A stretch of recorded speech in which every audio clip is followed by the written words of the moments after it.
करीब हफ्ते भर पहले की बात है। मुंबई के शिवाजी पार्क में कोच रमाकांत आचरेकर मेमोरियल का उद्घाटन था।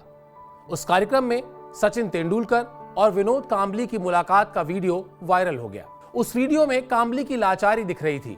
तब से लेकर आज तक इस वीडियो पर जिंदगी के हर पहलू को लेकर चर्चा हो रही है या हो चुकी है। नमस्कार, मैं हूं शिवेंद्र और आज इस पूरे वीडियो पर बातचीत करूंगा।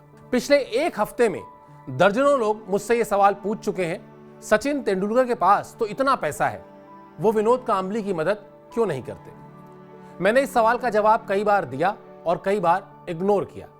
यही वजह थी कि मैं इस विषय पर बात नहीं कर रहा था, क्योंकि अगर मैं कहूंगा कि यहां समस्या पैसे की है ही नहीं तो शायद इस पर कम लोग विश्वास करेंगे। लेकिन जब कपिल देव, सुनील गावस्कर जैसे दिग्गज खिलाड़ी विनोद की मदद के लिए आ गए तो मुझे लगा कि अब इस भ्रम से पर्दा हटाना चाहिए कि विनोद कांबली की समस्या आर्थिक है।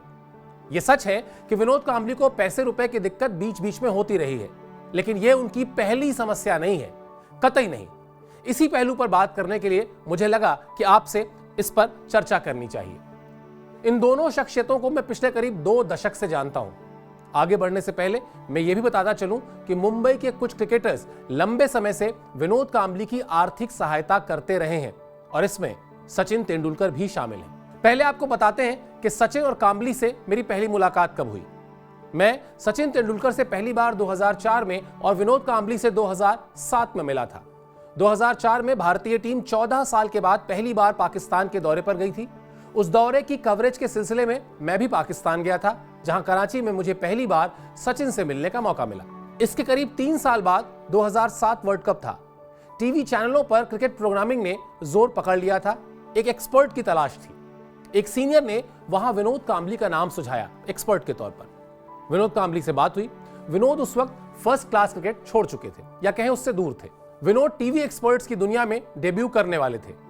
वेस्टइंडीज में खेले जाने वाले वर्ल्ड कप के अलावा भी 2 छोटी भारतीय सीरीज के लिए भारतीय टीम गई हुई थी। इन तीनों सीरीज के लिए हमने विनोद कांबली को एक्सपर्ट के तौर पर जोड़ लिया। विनोद के आर्थिक स्ट्रगल से हम सभी वाकिफ थे। उन्होंने प्रोफेशनल फीस के तौर पर एक शुभ राशि का जिक्र किया, जैसे होता है ना 21, 51, 101। अब आगे की बात कितना रकम एग्जैक्ट छोड़ देते हैं। मैनेजमेंट उन्हें वो राशि देने को तैयार हो गया। विनोद से उसी समय दोस्ती हुई। विनोद को जब भी कार्यक्रम में आना होता था, उनके साथ कोऑर्डिनेट करने का काम मेरा ही होता था। दिक्कत उस रोज से शुरू हुई जब मैं 2007 वर्ल्ड कप कवर करने के लिए वेस्टइंडीज चला गया। इसके बाद विनोद के साथ कोऑर्डिनेट करने की जिम्मेदारी दूसरे साथी को मिली। विनोद का जो रवैया मेरे साथ था वो मेरे सहयोगी के साथ बिल्कुल नहीं था।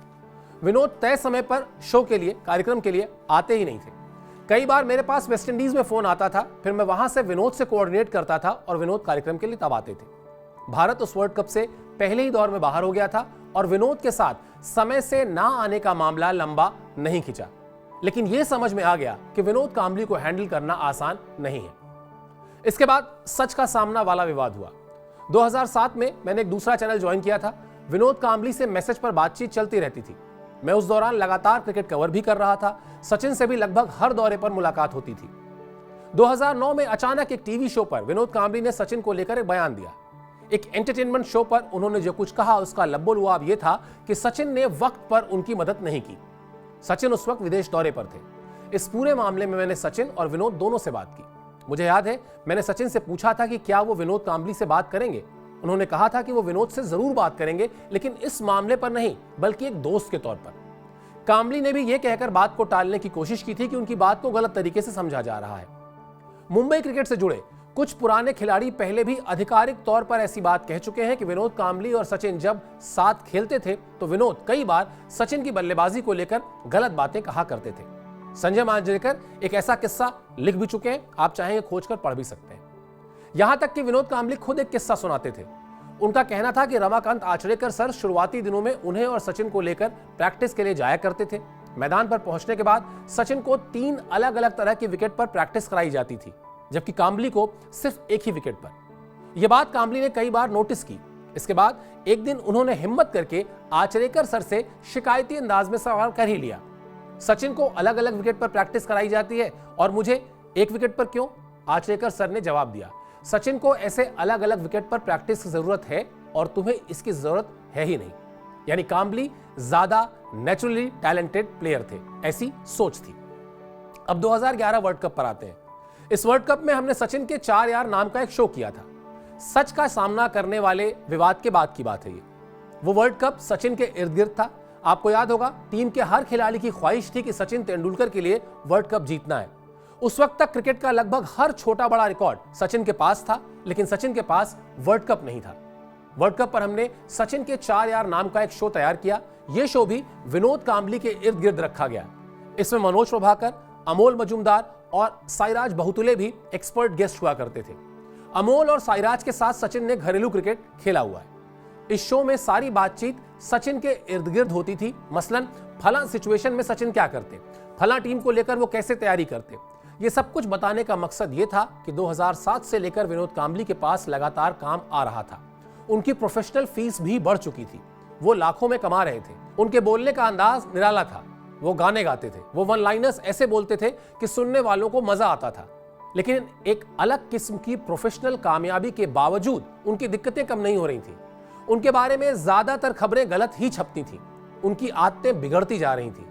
एक बड़े चैनल पर कमेंट्री के वक्त उन्होंने ऐसे आपत्तिजनक शब्द का इस्तेमाल किया कि वहां से उनकी छुट्टी हो गई।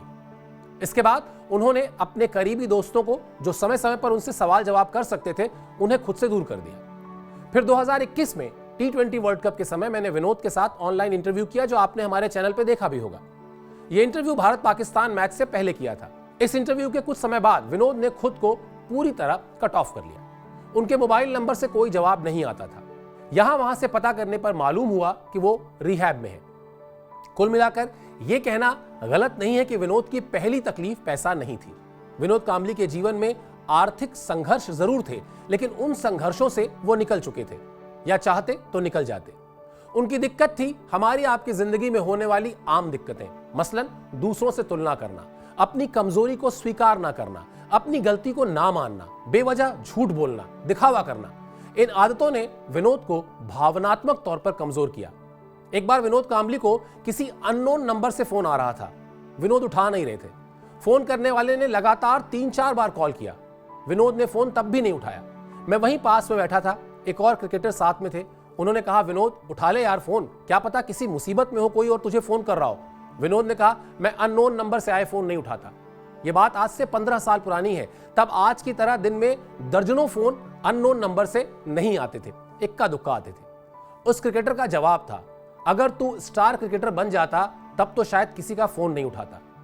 उस वक्त सब लोग ठहाका लगाकर बात को टाल गए, लेकिन अब लगता है कि विनोद की तकलीफ यही रही कि उनमें जितनी योग्यता थी वो उसके साथ न्याय नहीं कर पाए। इस अपराध बोझ से वो निकल नहीं पाए। आज विनोद को पैसे की मदद नहीं चाहिए, उन्हें इस अपराध बोझ से निकालने वाला चाहिए।